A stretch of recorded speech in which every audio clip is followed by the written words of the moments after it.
con el gusto, el anhelo de poder aprender más de la palabra de Dios, de la historia y de toda esta serie que hemos llevado a cabo hasta este momento, el caos en el Medio Oriente. En esta conferencia pasada, que antecedió a esta que voy a compartir, expliqué claramente de qué forma masacraron a cientos de judíos de una forma completamente diabólica, demoníaca. Ni siquiera en los nazis en el Holocausto tuvieron la crueldad con la que hicieron este grupo llamado Hamás, que por cierto, los que quieran apuntarlo, la palabra Hamás en el hebreo significa los violentos. Qué interesante, ¿verdad? Que la misma palabra implica violencia. Entraron a las casas, a los kibutzim de judíos y a los niños de 5, 6, 7 meses de nacidos, amarraron a los papás y enfrente de los papás les sacaron los ojos con desatornilladores. Ya que les sacaron los ojos a los bebés, les cortaron la cabeza, permitiendo que los papás presenciaran lo que estaban haciendo a sus niñitos. Después siguieron con la mamá, le abrieron el vientre enfrente del papá, le cortaron la cabeza y después con el papá lo castraron y después quemaron a toda la familia, junto con todo su cabaña donde vivían. Y así lo hicieron con más de 600 familias. En algún tiempo, una conferencia que di, yo dije, estas personas son animales. Y alguien me corrigió. Y me dijo, Armando, ni siquiera los animales hacen eso. Ni siquiera los animales. Creo que han descendido a un nivel mucho más bajo que los mismos animales, donde ya son completamente seres endemoniados, con un odio, una perversidad, una crueldad sangrienta contra seres humanos. Ya después de que acabaron la carnicería que hicieron, se llevan a Gaza 240 rehenes. Entre estos rehenes se llevan de rehenes a niños de 6 meses de nacidos. Rehenes. Se los arrancan a los papás de 8 meses de nacidos. A jovencitas que ya están saliendo, que las han violado y han hecho desastre y media con todas las mujeres cuando estaban de rehenes. A mujeres, hombres de 80 años de edad de rehenes, que no podían ya ni caminar. Y ellos creyeron que, bueno, con todos estos rehenes iban a negociar con los judíos y les iban a acceder a todas sus peticiones. Nunca se imaginaron que Israel iba a reaccionar de la forma que lo ha hecho. Ya hasta el día de ayer, antier, sacaron a más de 800 terroristas de los túneles. Los judíos están metiendo agua del mar y están bombardeando con tubos los túneles, que son 500 kilómetros de túneles, y están saliendo como ratas, ¿verdad? Y cuando salen les quitan la ropa porque no saben si traen explosivos, y ahí están las fotos, las pueden ver ustedes, ya ahorita las han publicado, con ropa interior, todos más de 600 terroristas hincados esperando irse a la cárcel. Ojalá que les corten el cuello. Hay seres humanos bíblicamente que han perdido el derecho a la vida. Estas personas ya no son seres humanos. Y lo que hicieron aquí lo pueden hacer en Acapulco, lo pueden hacer en Guatemala, lo pueden hacer en Toluca, lo pueden hacer ninguno de nosotros quisiera tener vecinos de esta clasificación. Y ahora todas las mentiras que se han publicado de que están bombardeando y genocidas es lo que vamos a tratar de ver y lo que hemos visto a través de toda esta explicación para que nos ubiquemos claramente en qué base, en qué plataforma podemos nosotros diseminar, compartir estas conferencias. Muy bien. Bíblicamente hay una explicación para este odio antisemita. Una vez una muchacha se acercó y me comenzó a hablar, no, que Israel, que son los genocidas. Y le dije, la forma en que tú estás hablando es de un antisemita. Sí, yo soy antisemita y qué bueno, me siento orgullosa. Y yo le contesté a esta muchacha, porque les recomiendo algo, cuando ustedes tengan un debate con cualquier persona, Ya yo soy comunista y yo estoy en esto. Mira, vamos a comenzar, antes de tener un debate, a definir los términos. ¿Tú me puedes definir qué es un antisemita?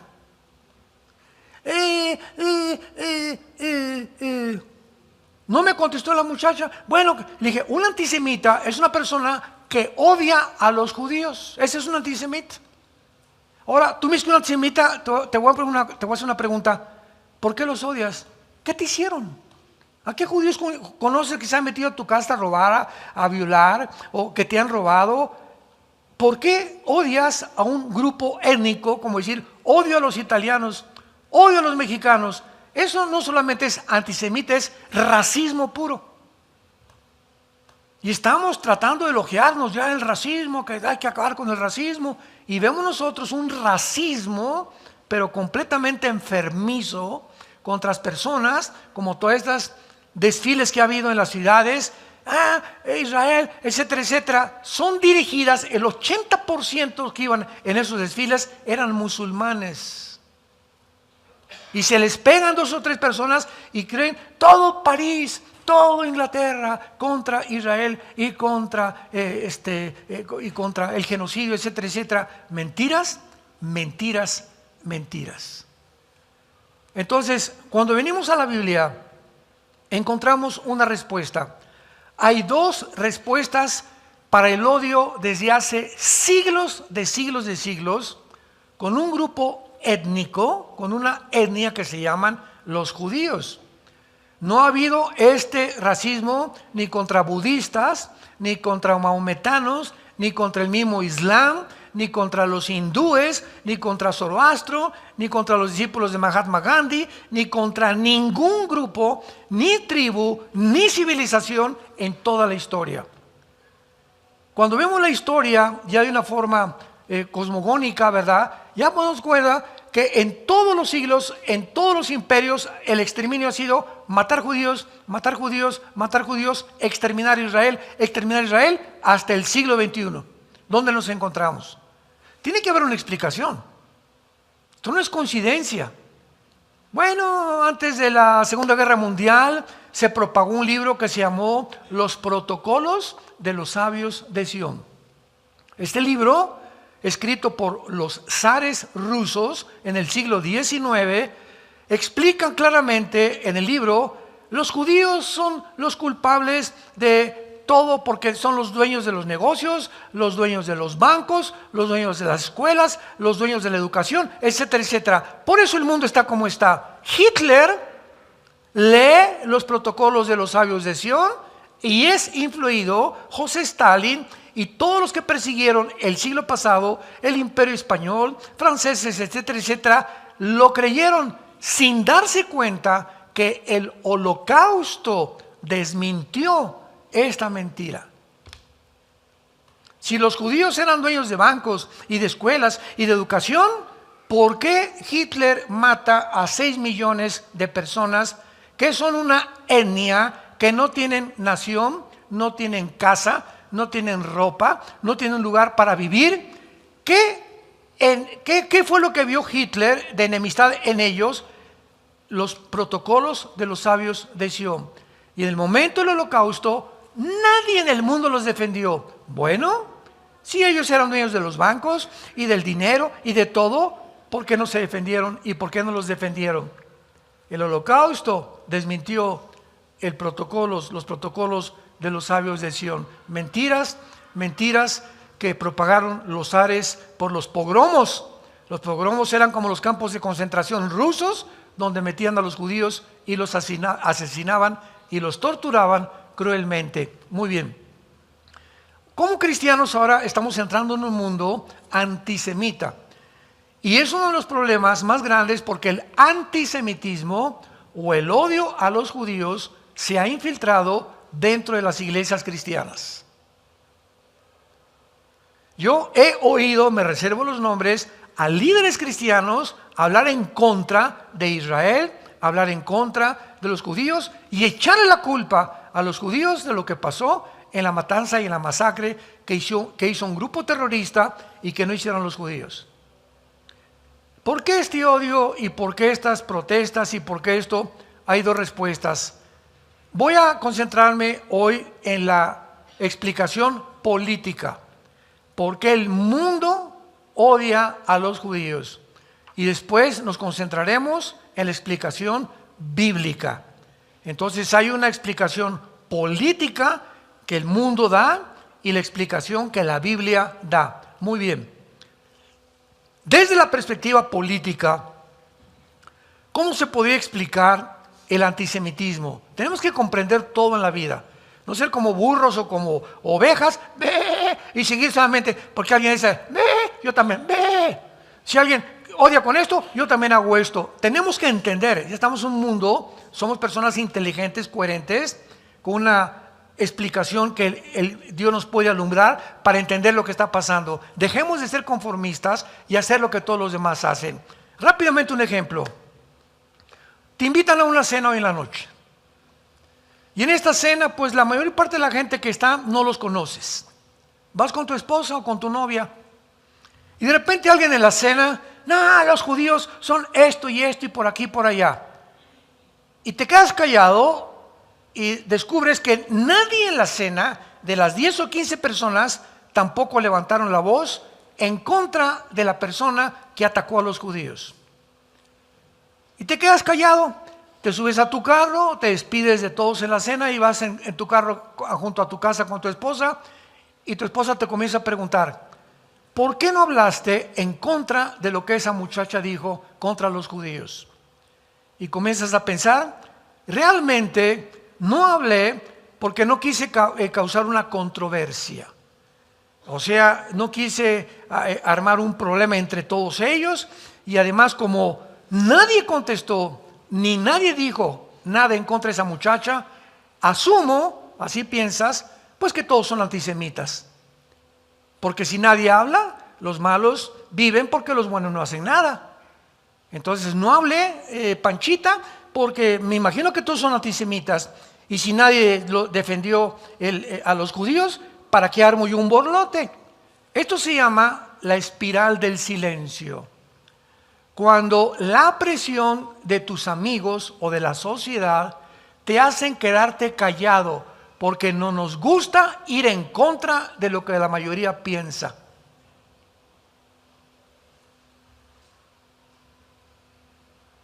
Tú vas a las reuniones de los nazis, millones de personas, ¡Heil Hitler! ¡Heil Hitler! Y de repente entras a una manifestación y al ratito tú también, ¡Heil Hitler! ¡Heil Hitler!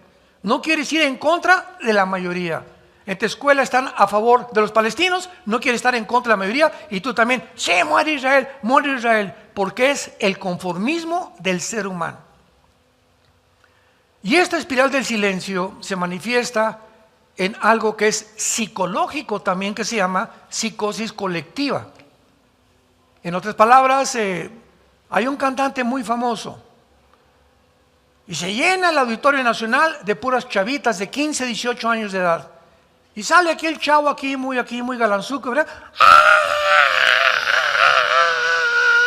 Y las muchachas comienzan a gritar como locas, muchachas que nunca se imaginaron que comienzan a quitarse hasta el cubrebustos, comienzan otras hasta a desnudarse, otras gritando que pase y que les dé un beso, etcétera, etcétera. Y tú vas con tus amigas que todas hacen eso y tú también. ¡Ah! ¿Por qué? Porque no quieres hacer algo contrario a la multitud. Y esa es la forma, por eso se llama psicosis colectiva. Lo que hacen la mayoría, a ninguno nos gusta ir en contra de la mayoría, porque nos conformamos con quedarnos callados para que no nos tachen de homofobios o de islamofobios o de personas que causan controversia o problemas. Mejor nos quedamos conformados, nos quedamos callados y no hacemos lo que los demás, o hacemos lo que hacen los demás para no parecer diferentes a la mayoría. ¿Me van entendiendo? ¿Cómo funciona esto a nivel masivo y cómo está funcionando? Entonces, vamos a explicar el antisemitismo de esta manera, que es muy racional y es muy lógica, sobre todo para todos ustedes son filósofos, abogados, que les gusta pensar. La razón tiene que ser muy importante. pero muy importante para que haya este odio mundial de exterminio, no solamente a los judíos, sino a la entera nación de Israel. Como Yasser Arafat, el más grande terrorista del siglo pasado, lo establece en la Constitución de la Organización para la Liberación de la Palestina. Nuestro propósito, nuestra meta, nuestra plataforma no es tener 2 estados, ni Jerusalén, el exterminio de la raza judía. Ni más ni menos. Muy bien. La razón tiene que ser muy importante, repito, porque se organizaron todas las clases del siglo XX para lograr este fin. La conspiración que se armó el siglo pasado, una conspiración que se armó para exterminar al pueblo judío, principalmente en Europa, fue gigantesca y perfectamente bien financiada, pues para poder armar todo este aparato y toda esta estructura se produjo una Segunda Guerra Mundial. Se produjo una Segunda Guerra Mundial. Detrás de la Segunda Guerra Mundial se encontraba solamente un propósito cuyo objetivo era exterminar a los judíos, como lo vimos con Adolfo Hitler. Adolfo Hitler, ¿quiénes eran sus enemigos? Rusia con José Stalin, Winston Churchill, Inglaterra, del lado occidental, Estados Unidos y Canadá, y algunas naciones de Europa que todavía no levantaban ni decían pío. Y los amigos de Alemania pues fueron Italia y los japoneses, que bombardearon en el 41 Pearl Harbor a los americanos. ¿Por qué Hitler, teniendo pleito con Rusia, por el amor de Dios, Inglaterra, Estados Unidos, de repente, vean ustedes la mentalidad, se vuelve contra un grupo étnico, pequeño, sin casa, sin ropa, sin dinero, sin cuentas de banco, sin un ejército militar y ni tierra para vivir tenían? Y los considera los enemigos máximos, los ve como un gigante. No ve a Rusia, ni a Inglaterra, ni a Estados Unidos. Hitler ve a los judíos como la primera oposición mental que él sentía, que realmente ellos eran sus enemigos y que los tenía que exterminar a como diera lugar, olvidándose de la misma guerra.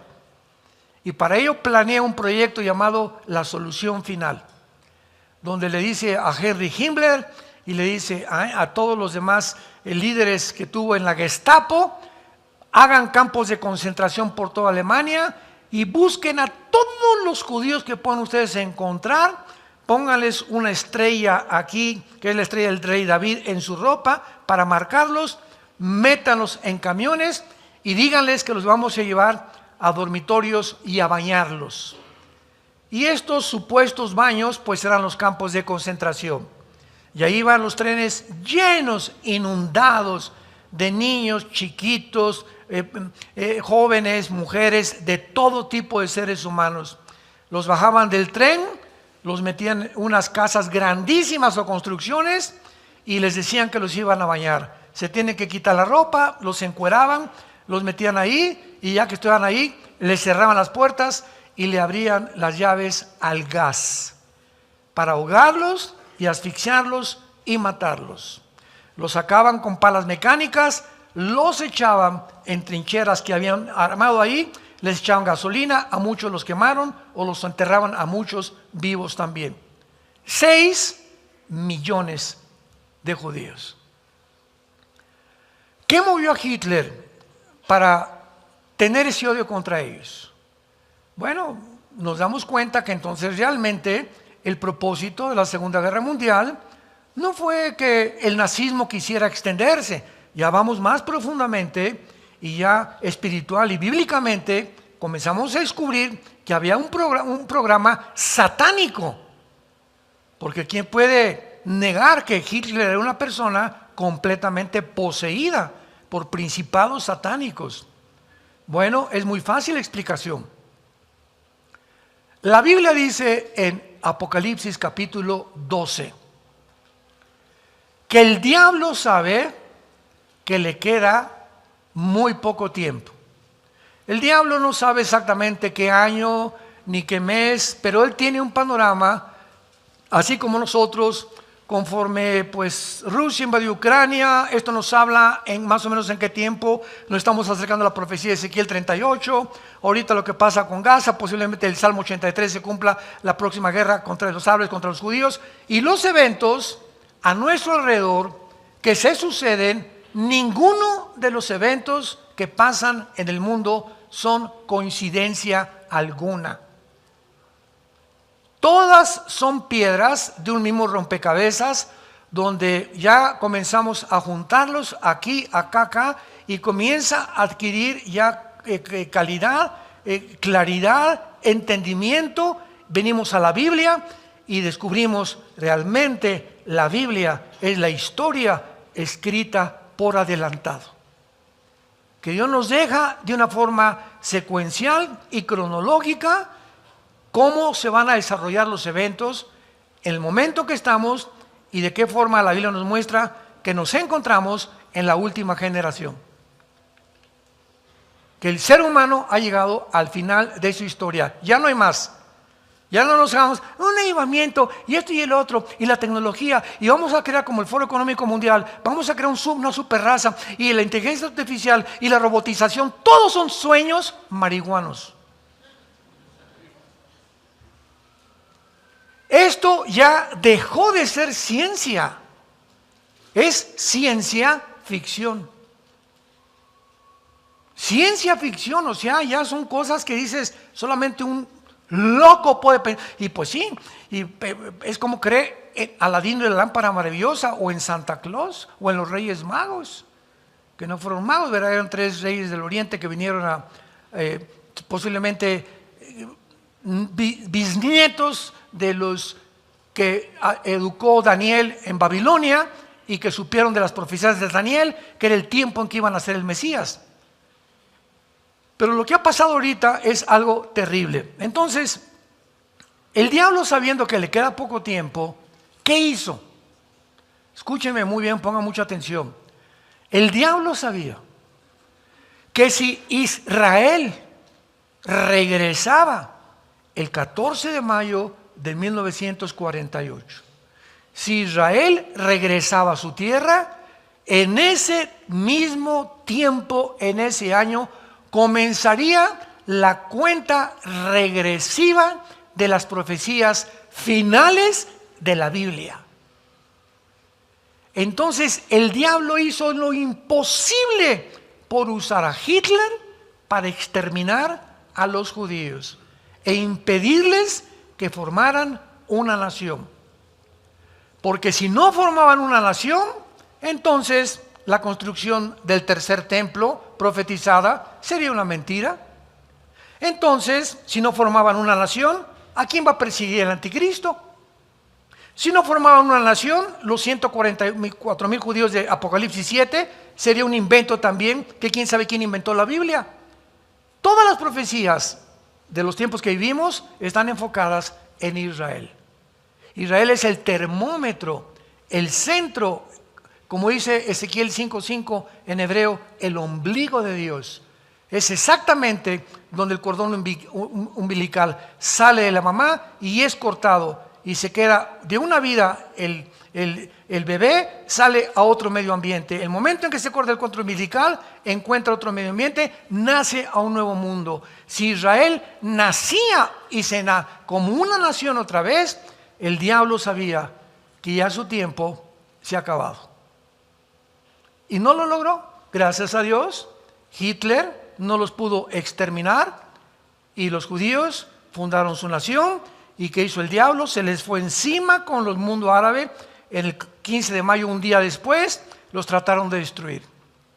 1956 los volvieron a tratar de destruir en la guerra del Canal de Suez.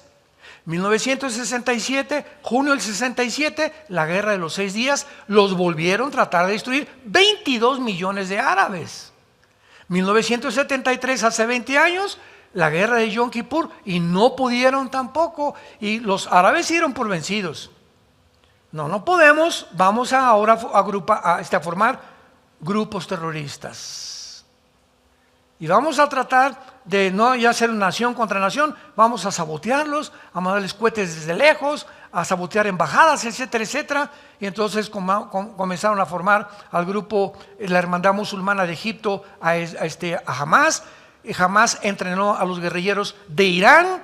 La Guardia Revolucionaria de Irán, que es el servicio secreto de Irán, comenzó a educar a Hezbollah, que es el grupo guerrillero en el Líbano, al norte de Israel. Después vinieron ISIS, Al-Qaeda, los Houthis y los talibanes en Afganistán y en Pakistán. Más de 6, 7 grupos guerrilleros que existen actualmente con el único propósito de destruir a la nación de Israel. El diablo no se ha dado por vencido. Vayamos al capítulo 12 de Apocalipsis y veamos de una forma muy breve, que el Espíritu Santo les dé entendimiento y alumbre los ojos de vuestra comprensión y conocimiento para que puedan discernir, santos de Dios, el programa de Dios. Apocalipsis 12 resume toda la historia de Israel y comienza siempre, ¿verdad?, con un sueño o con una señal que aparece en el cielo, una mujer vestida del sol, con la luna debajo de sus pies, su corona, y muchos han inventado que era la Virgen María, por el amor de Dios. De ninguna manera. Si tú checas Génesis 37 del 9 al 10, vas a ver que fue un sueño que tuvo José. Siglos antes, la misma señal que está aquí es el sueño que tuvo José. Y cuando su papá le pregunta a José, ¿qué es esto?, el mismo Espíritu Santo interpreta y nos dice, ¿verdad?, claramente que estas 12 que estaban debajo de sus pies son las 12 tribus de Israel, y Jacob como uno de los patriarcas de Israel. Y dice que esta mujer estaba encinta con dolores de parto, y entonces aparece inmediatamente, antes de que nazca el bebé, una gran señal, un gran dragón escarlata, que en el versículo 9 dice que es Satanás, que tenía 7 cabezas, 10 cuernos, sus cabezas 7 diademas. Eso lo hemos explicado muchas veces. Su cola arrastraba la tercera parte de las estrellas. Aquí nos damos cuenta que era Lucifer, que en su rebelión contra Dios, la tercera parte de los ángeles se fueron con él y siguen con él todavía. Y dice aquí la Biblia que entonces a estos ángeles o estrellas las arrojó sobre la tierra, y el dragón se paró enfrente de la mujer a fin de devorar a su hijo tan pronto como naciera. Desde el Antiguo Testamento, cuando el diablo sabe que de la semilla de una mujer, Génesis 3:15, vendría genéticamente el Mesías, el diablo se dedica desde el libro del Génesis a perseguir y a impedir que esa semilla prometida a Eva no naciera.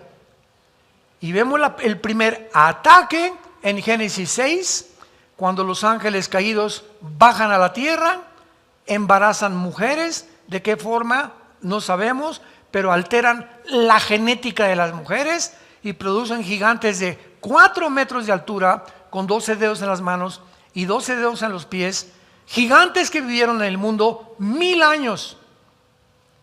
¿Quién acabó con los gigantes? En 2 Samuel 21, el rey David. Mató a los últimos 4 que eran hermanos de Goliat. El primero que mató David con el rey Saúl, ¿se acuerdan? 1 Samuel 17. Entonces vemos nosotros que Satanás intenta hacer. Segundo intento, llegan a Egipto. Después del Génesis comienza el Éxodo, con las tribus llegando a Egipto. En Egipto, el faraón, de alguna forma diabólica, sabe que de entre las mujeres judías viene una semilla. ¿Quién se lo dijo a Faraón? Y llegando a Faraón, ordena a las parteras hebreas, Éxodo capítulo 1, que maten a todos, ordena a todos los niños que fueran a nacer y que no los dejaran vivir más de 2 años.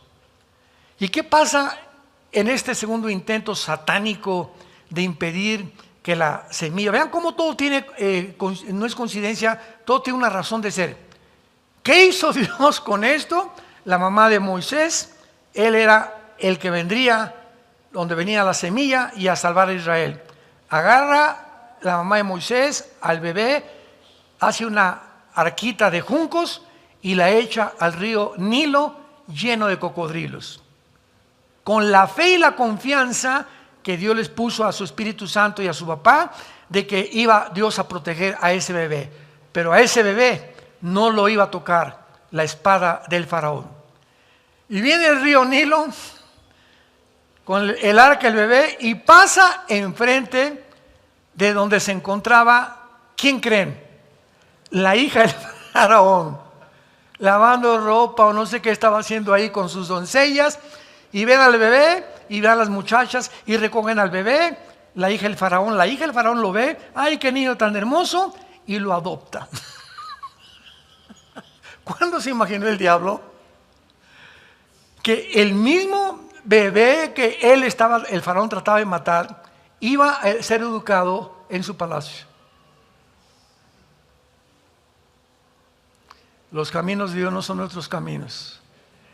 Y Moisés es educado por el asesino más grande que quería matar, y que él era el que iba a ser el libertador de la esclavitud de los judíos. Y pues ya sabemos, ¿verdad?, que a los 40 años mata a un soldado Moisés, teme, huye al desierto y se queda 40 años. Ya esta es otra historia, donde ya Dios lo forja en el desierto, y a los 80 años saca a Israel de Egipto. Muy bien. Entonces vemos otro tercer intento de Satanás cuando nace Jesús, que es el dragón. Porque la salvación, dice Juan capítulo 4, viene de los judíos. ¿Y por qué no de los mexicanos y los guatemaltecos? ¿Y por qué no los guatemaltecos y los españoles? ¿Y por qué no los españoles? En fin, ¿verdad? De cualquier nación que hubiera escogido Dios, hubiera habido pleito entre nosotros. ¿Sabes una cosa? Porque a Dios le dio la gana.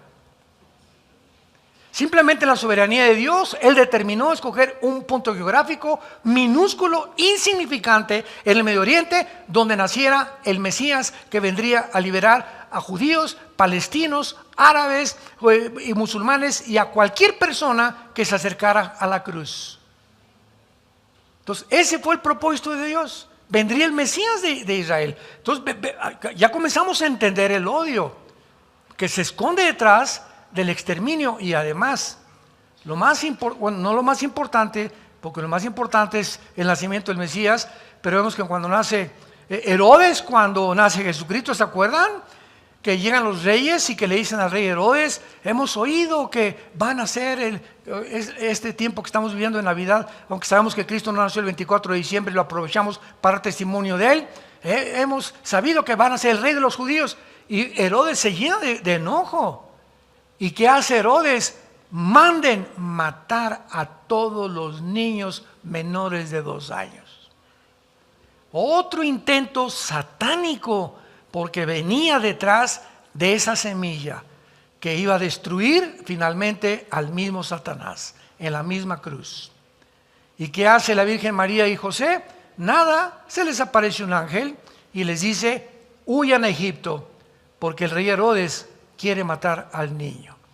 Y se va, pasa el edicto de la matanza, y gracias a Dios ya Jesús crece, ¿verdad? Nace en Belén, se educa casi toda su vida en Galilea, en Nazaret, etcétera, etcétera, y así es la sobrevivencia del Mesías milagrosamente. Pero el punto también que quiero ver ahorita, que es la explicación política, obviamente vimos que la razón es muy profunda. Ya vimos la razón espiritual. El diablo ha querido siempre odiar a los judíos, porque de él vino el Mesías. Pero además de los judíos, tenemos este libro.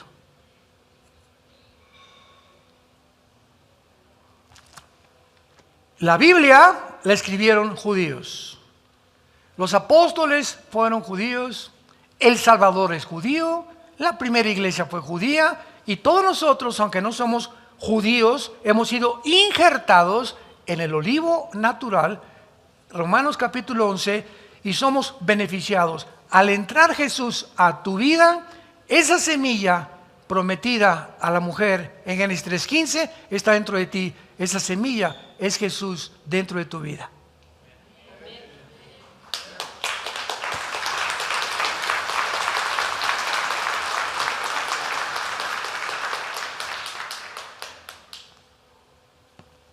Esta razón es muy importante por cuestión de que también la Biblia vino de parte del pueblo o del Antiguo Testamento. Pero vean esto, esto es increíble. Esta razón, por ser tan profunda, ¿verdad? Y muy importante por causa del efecto que han tenido, el efecto que los judíos han tenido en la historia política de las naciones occidentales. ¿Cuál ha sido?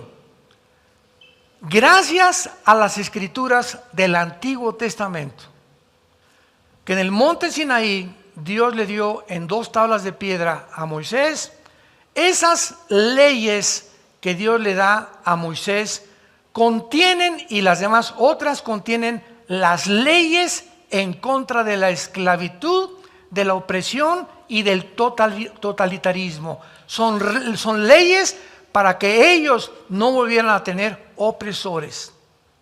Algo desconocido totalmente. ¿Qué fue esto? Que en la historia política del occidente, los judíos han sido los únicos en mover las sociedades occidentales en la dirección de la liberación política de opresión de los gobiernos. ¿Qué quiero decir con esto? Estudiantes de leyes, la democracia no vino de los griegos, que no te engañen. La democracia vino de las leyes del Antiguo Testamento. Las leyes del Antiguo Testamento, por su alto contenido ético, por su alto contenido moral, iban en contra y continúan yendo en contra de la opresión. ¿Quién es Moisés? Un libertador. ¿Cuál es la historia de los judíos? Un pueblo libertado de la esclavitud. Y Dios les da estas leyes y este pensamiento judaico que comienza a influenciar los gobiernos, tanto de Europa como del continente americano, es lo que los gobiernos totalitarios odian. ¿Por qué? ¿Quién es un gobierno totalitario? Es igual a esclavitud, ni más ni menos. Un gobierno totalitario es un gobierno de esclavos. Los romanos fueron totalitarios. Todos los gobiernos casi del siglo pasado fueron totalitarios. El comunismo es una ideología totalitaria. Son gobiernos que les conviene tener al pueblo abajo, en pobreza, que no crezcan, que no sean educados, para que el gobierno sea el que controle al pueblo y el gobierno sea el que domine absolutamente todo lo que acontece dentro de una sociedad. Negando libertades, garantías individuales, negando la propiedad privada, negando la libertad de acción, negando la libre empresa, negando la democracia, negando el capitalismo. Eso es un gobierno totalitario. Le llaman también dictaduras. El ejemplo obtenido por la revelación del Antiguo Testamento de la Biblia ha ido moviendo, o se ha ido moviendo hacia la democracia, y es lógico, vuelvo a repetir, que las clases de gobernantes, las élites del poder, vayan perdiendo poder por este movimiento. Muy bien, entonces vemos nosotros, ¿verdad?, que es lógico que este avance de la democracia ponga a temblar a las élites del poder, porque van perdiendo por este movimiento, ya que no les convienen ni tampoco quieren un cambio. La clase que actualmente gobierna en la mayor parte del mundo no aprecia favorablemente la influencia del pueblo judío en Occidente. Vamos entendiendo políticamente por qué ese odio de las clases sociales, de la Organización Mundial de la Salud, de la Organización de Naciones Unidas, la ONU odia a Israel. De los 70 decretos que han sacado para condenar naciones, de los 70 decretos desde 1946-47, el 70% son contra Israel. Ahora que Hamás hizo esta masacre y esta carnicería ahí en Israel, la ONU se puso del lado de Hamás. Esto es increíble. ¿Quiénes son los judíos? Bueno, el pueblo judío es una etnia religiosa organizada alrededor de una historia de una revolución de esclavos, si lo podíamos resumir de una forma histórica. Ya vimos la ley que Dios le entrega a Moisés después de que se escapan de la esclavitud de los egipcios. Es la ley de los esclavos liberados que se encuentra en las páginas de las Sagradas Escrituras. Es la ley para que ningún otro pueblo los pueda oprimir jamás. El camino histórico a través de todo lo que hemos visto indica que una revolución de esclavos, que es realmente la lucha contra la opresión. El ser humano es un ser humano que debe luchar por su libertad. ¿Qué son las revoluciones, golpes de Estado, la mayoría? Guerras han sido luchas porque anhelamos ser libres. Yo tengo la libertad que el gobierno no me diga que el gobierno va a educar a mis hijos.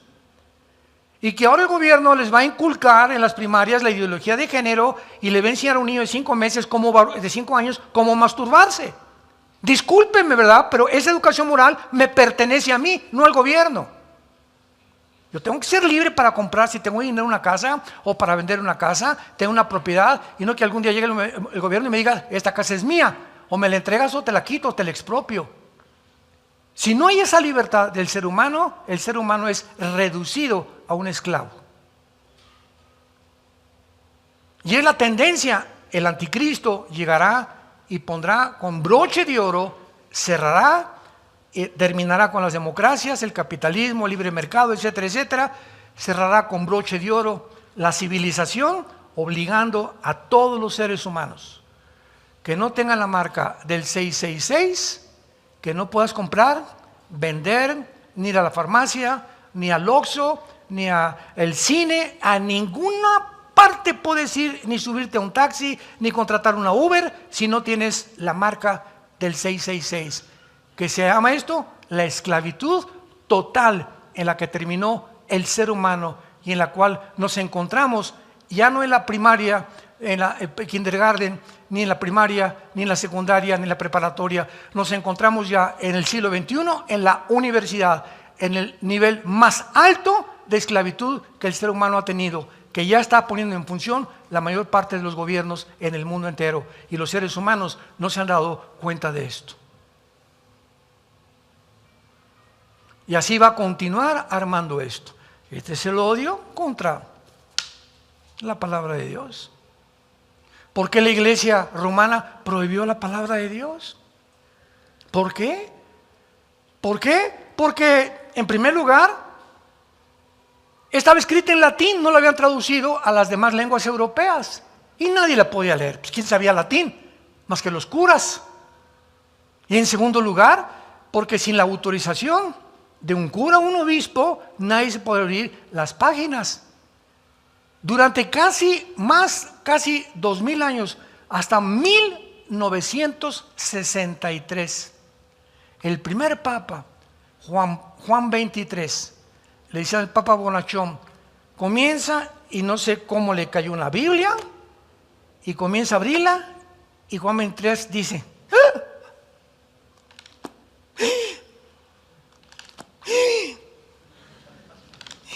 Jesús, María y el burrito que los acompaña. ¿Qué hemos hecho? Y reacciona el Papa Juan XXIII y manda un edicto al mundo cristiano. De aquí en adelante la Biblia se abre al populus. La Biblia se puede leer ahora y traducirla en español o en cualquier idioma. Ahora el pueblo cristiano no necesita tampoco que tener a alguien para que interceda, ni tampoco los santos son los que interceden delante de los seres humanos. Y viene una revolución que se llamó la Revolución Católica en el 63 con el Papa Juan XXIII, donde ya mandaron quitar hasta los santos en muchas iglesias, en otros los dejaron, porque siguen considerando, ¿verdad? Es una religiosidad tremenda, pero mandó a quitar eso, permitió en la música dentro de las iglesias católicas. Ahora hay grupos católicos que leen la Biblia y hay millones de católicos actualmente que son nuestros hermanos.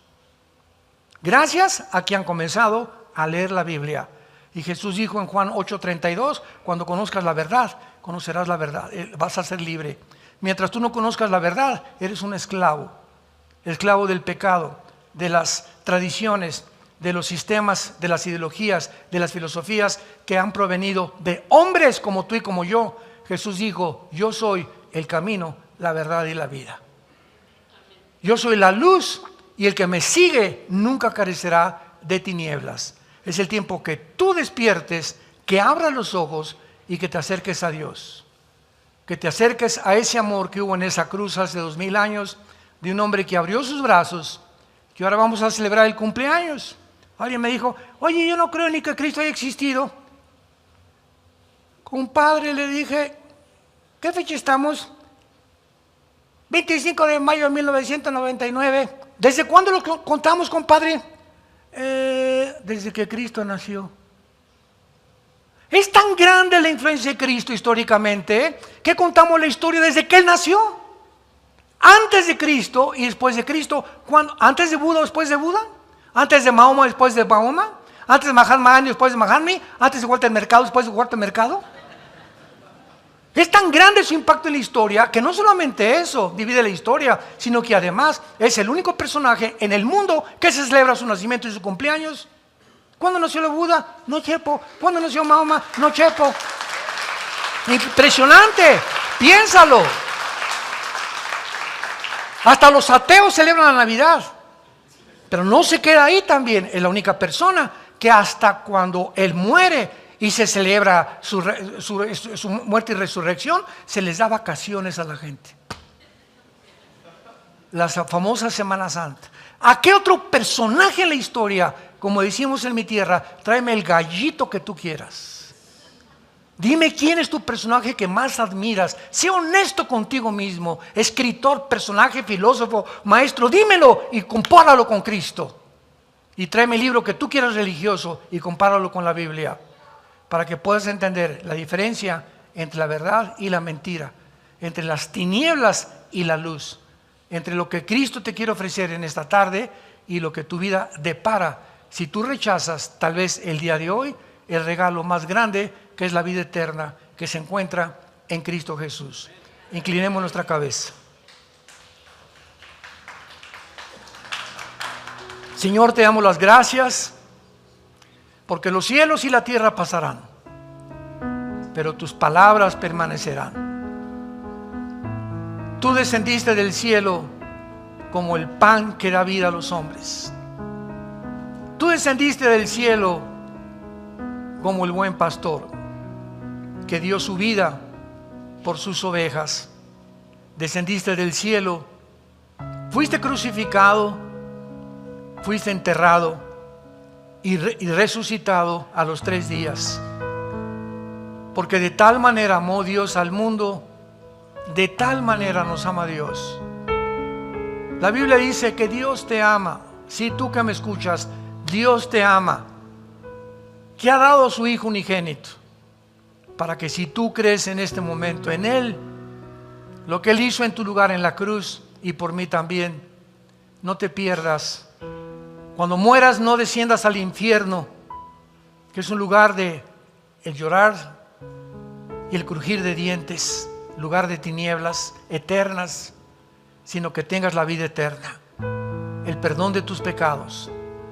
Arrepiéntete en este momento en que Él te está hablando a través de la Biblia.